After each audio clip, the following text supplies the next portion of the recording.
Welcome back to Kin in Line. This is chapter 19, and we rejoin the story at the swimming pool at the Kimberley base in about 1980, with a young soldier looking somewhat aghast because there were young women in the vicinity, and that was something that most of us hankered for. And here they were, preening. These were the daughters of permanent force people at the base. And I don't know why they're not focusing. There we go. So again, it's just, the face is just suggested with a couple of lines. This one almost looks Chinese or Japanese. This one's combing her hair.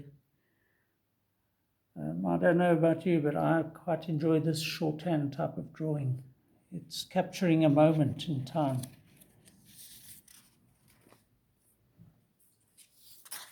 There was, where the men assembled, there will be beer. So there was a recreation hall with a snooker table, a couple of other games one could play, and of course a bar that most guys spent all their pay on getting drunk on a Friday and Saturday night. So here's a couple of guys parking off. We used to buy quarts of beer, and that was just how you entertained yourself, I suppose. Again, it's just a few lines, but a pose is captured, a character is captured there, and then two peripheral characters.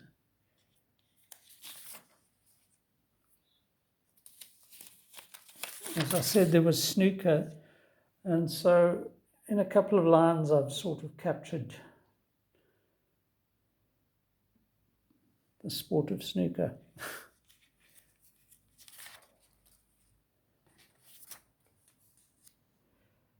There you go.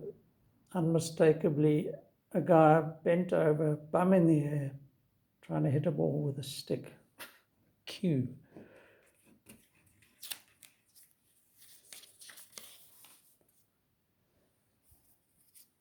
And any guesses as to what this chap's doing? Yep, darts. Classic pose. The only thing not visible in the picture is the actual dart. I think this was my friend McCann. He crops up as well. Once he shaved one side of his moustache off. Kept it going for a few days.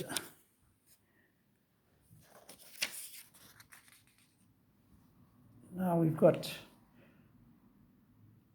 another dart player pulling his face, contorting it as he aims. Interesting chap behind him there.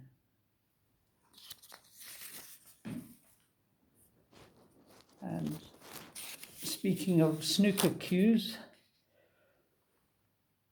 I think this chap was a sergeant maybe, or he was. Look, he's got everything. He's got the cigarette going, the snooker cue,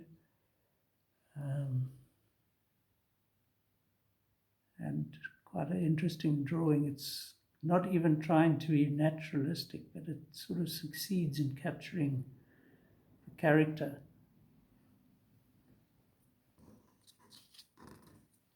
Those eyes nice and close together.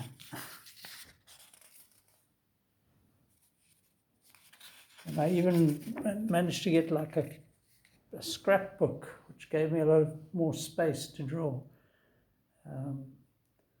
And yeah, it was a wonderful little interlude here where there's two chaps, both had guitars. I managed to sketch a couple of people here. And one guy was a magnificent guitarist. I mean, he was just clearly used all fingers on the fretboard, finger picking, just brilliant.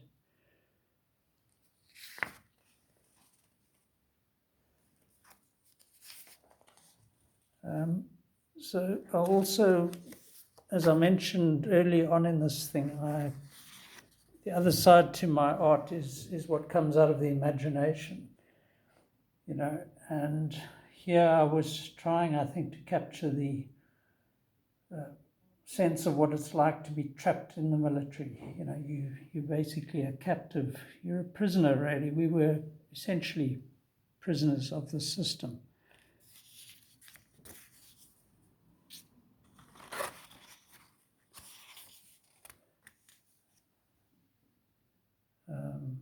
So contorted human figures.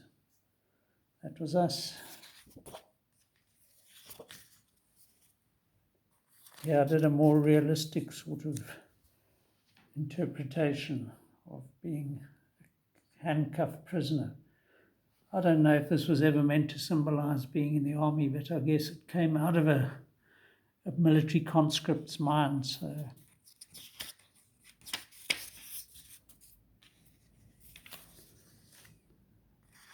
And then, of course, you can just draw figures from the imagination, and that's what I came up with.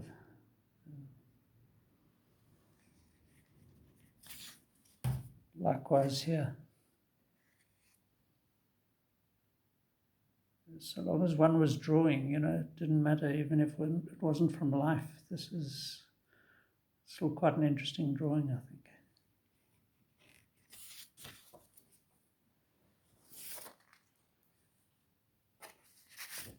So I remember this chap was a great snorer.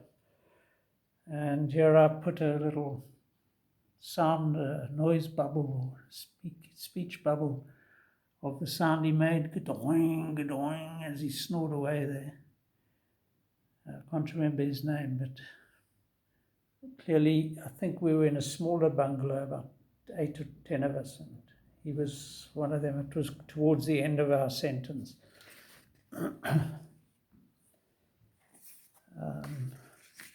This was my two Durban chaps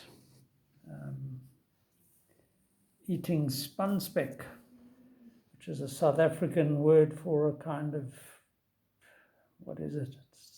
It's not a pawpaw, something similar. So McCann over here was worried about his weight. Weird. And this chap also from Durban.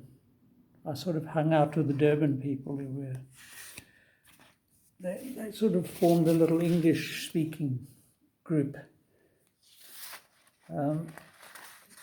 In December of 1980, I went on leave, went home for a weekend pass.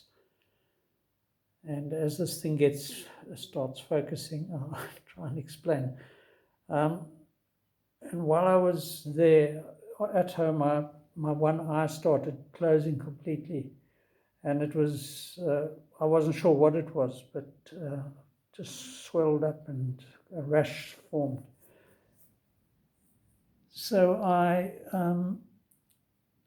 first time ever, I took the train home instead of hitchhiking. I used to hitchhike both ways, 800 kilometers to and from Kimberley to East London. And they took me to a doctor, and it was diagnosed as shingles, which is apparently related to chicken pox, which I'd had as a child. Anyway, I ended up in a ward full of guys with chicken pox, and this sketch was done there. So it was quite nice to be in the sick bay and out of the military for a while. You basically got served meals, you could bath instead of shower. And these were some of the, this is a group of the nurses or whatever you'd call them, and hanging around a table in the ward.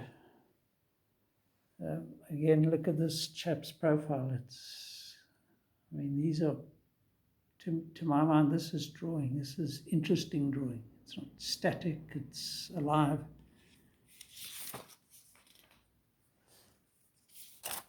And here we got some of the guys near me, this chickenpox riddled fellows. I like this chap's profile.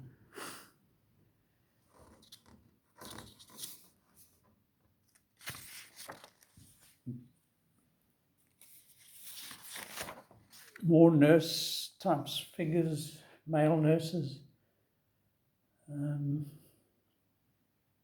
Yeah, you don't get photographs like that or paintings.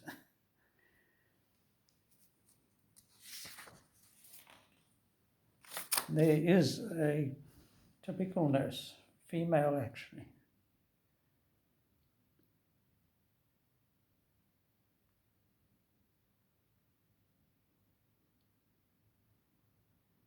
And everybody had a moustache, that was basically the policy. If you were this far in your army career, you had to wear a moustache, or else you were just considered one of, it was a rank thing almost, for how long you'd been in the army.